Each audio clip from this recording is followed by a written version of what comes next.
Sejak hari Senin kemarin, Pemprov DKI resmi menerapkan 50% work from home atau bekerja dari rumah. Penerapan kebijakan ini tertuang dalam Surat Edaran Sekretaris Daerah Provinsi DKI Jakarta nomor 34 tahun 2023 tentang pelaksanaan tugas kedinasan dari rumah atau work from home. Selain berkaitan dengan penyelenggaraan KTT ASEAN, kebijakan tersebut juga merupakan upaya pemerintah untuk menurunkan tingkat pencemaran udara di DKI Jakarta. Di hari pertama penerapan bekerja dari rumah, jumlah aparatur sipil negara atau ASN yang masuk kerja di Balai Kota DKI Jakarta sudah berkurang. Namun, kebijakan WFH sepertinya tak membuat kemacetan di Jakarta berkurang. Arus lalu lintas pun masih terlihat padat dan mengular. Dari Jakarta, Yoga Kuspratomo, TV One mengabarkan.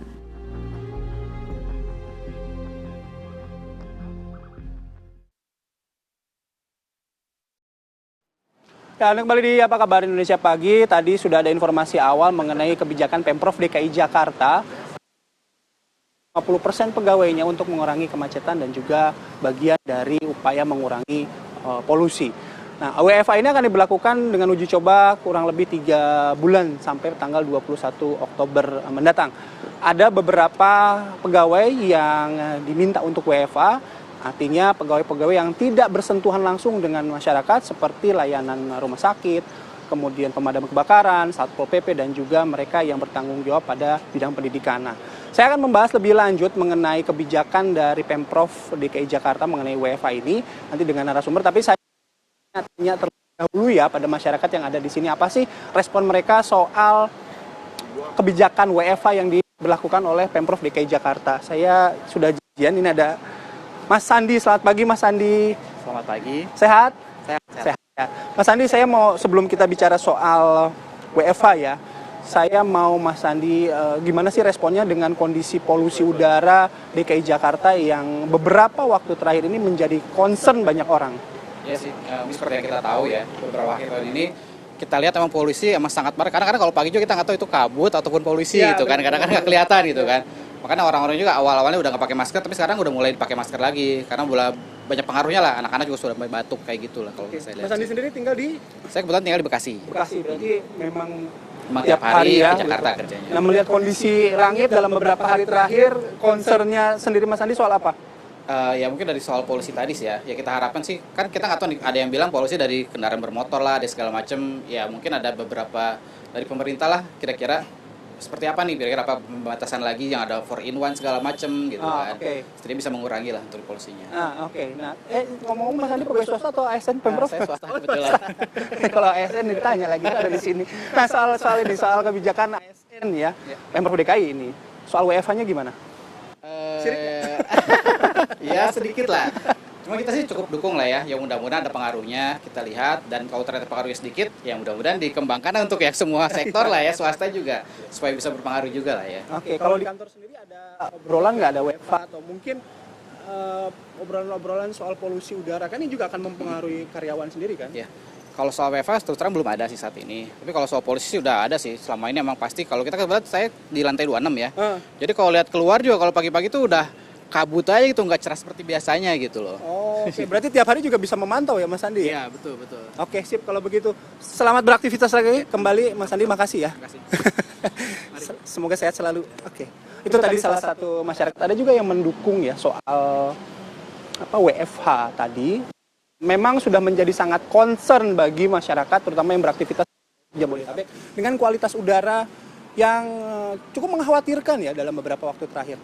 Saya sekarang ngobrol langsung dengan Pak Trubus. Pagi Pak Trubus, Assalamualaikum. Terima kasih sudah hadir bersama saya di Apa Kabar Indonesia Pagi. Sibuk Pak Trubus ini, ternyata banyak dimintai keterangan oleh masyarakat, terutama teman-teman media ya, ketika ada kebijakan WFH bagi 50% Pemprov DKI Jakarta. Pak Trubus, kalau melihat dari kerangkanya, apakah kebijakan WFH ini juga bisa menurunkan polusi sesuai dengan semangat kita semua, Pak? Iya, menurut saya sih kebijakan yang ada belum menyentuh persoalan penanganan polusi itu sendiri. Karena apa? Karena kebijakan itu tidak efektif dan tidak tepat juga gitu loh. Sehingga yang terjadi adalah malah menjadi problem baru, di mana kemudian persoalan polusinya ini tidak tertangani karena sumber polusi tidak berasal dari moda transportasi saja, tetapi dari sumber misalnya pertambangan lah, pembangkit listrik, juga karena industri misalnya, juga karena pembakaran sampah. Jadi banyak faktor, tetapi kemudian pemerintah seolah-olah itu sumbernya dari satu aspek saja, yaitu transportasi. Nah, kalau memang moda transportasi itu menjadi sumber masalah, kenapa pada saat masyarakat itu melakukan class action atau gugatan ke publik, ke pemerintah melalui PT UN itu, dan dimenangkan oleh masyarakat untuk meminta supaya serius pemerintah dalam penanganan polusi, itu malah pemerintahnya bukannya melaksanakan, tapi yang terjadi justru malah melakukan kasasi, sehingga persoalannya tidak ada penanganan yang jelas terkait dengan penanganan polusi itu sendiri. Yang kedua, kalau terkait dengan kebijakan Pemprov DKI yang hanya ASN, ini kan ASN seolah-olah menjadi orang yang mudah sekali diatur, konteksnya dalam WFH, sehingga dan WFH itu sebagai solusi mujarab untuk menangani soal polusi. Nah, kalau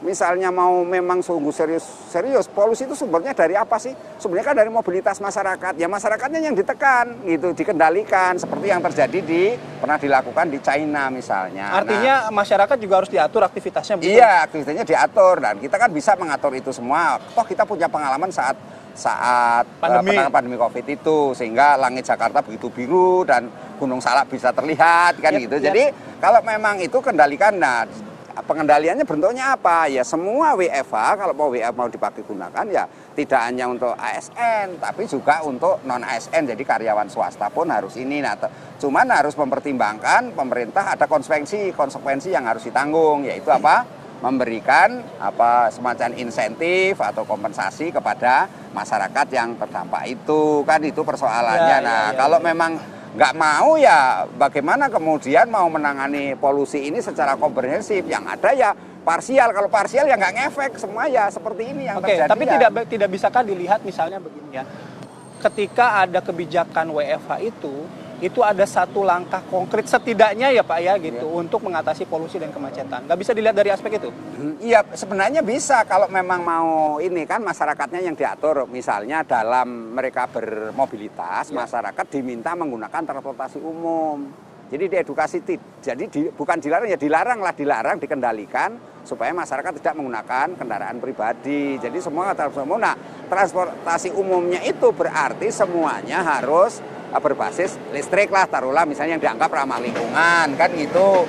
Berarti moda-moda transportasi yang selama ini ada masih berbasis BBM fosil ya harus ditidurkan dulu gitu, harus diistirahatkan dulu. Nah itu kan yang harus, dan cuman pemerintah harus siap dengan konsekuensinya. Akan besar, yang protes banyak Pak. Itu kan yang harus dilihat. Yang kedua terkait kalau misalnya moda transportasi itu kan sebenarnya kebijakannya tidak hanya WFH, kalau menurutkan yaitu kebijakan yang selama ini diwacanakan oleh Pemprov, misalnya jalan berbayar IRP itu diterapkan. Kemudian ganjil genap itu jangan hanya Jakarta saja, Jakarta tok ya nggak bisa, harus melalui seluruh wilayah penyangga kan gitu. Nah, karena itu ada juga misalnya kebijakan untuk pembatasan usia kendaraan. Kalau di Singapura misalnya 5 tahun, kita bikin aja 10 tahun misalnya, takut di demo banyak toh, ya berarti tinggal siap pemerintah memberikan konsekuensi, artinya memberikan insentif kepada pelaku-pelaku usaha mobil bekas, motor bekas. Soal insentif, Ya, itu soal insentif nanti kita bahas terlebih lanjut lagi. Termasuk soal ini Pak, kalau misalnya hanya menganggap soal hanya satu aspek transportasi, bagaimana melihat PLTU yang banyak juga ada di sekitar DKI Jakarta. Tapi kita jeda dulu ya Pak Trubus ya. Nanti kami akan kembali sesaat lagi.